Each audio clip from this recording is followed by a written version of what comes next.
Takže když se ti to posere, když to řeknu takhle hezky, tak jdeš do nastavení, správce souboru, adresář profilu, add-on data, a pak je tady plugin Video Stream Cinema Release. Tady je ten setting a tenhle ten soubor, když bude mít tady nulovou hodnotu, tak ho pravým tlačítkem myši, anebo tím dáš odstranit.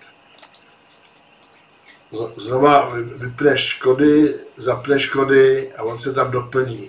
Budeš si muset přihlásit, ale bude to sedět už potom. A možná, že to bude pokaždé, když bude aktualizace, tak se vám to tam bude srát. Není to podmínkou, ale píšou o tom, že to vydrží do další aktualizace. Ale je to jednoduchý, tady se to odmaže, pokud tady bude nulová hodnota. Takže tam je chyba.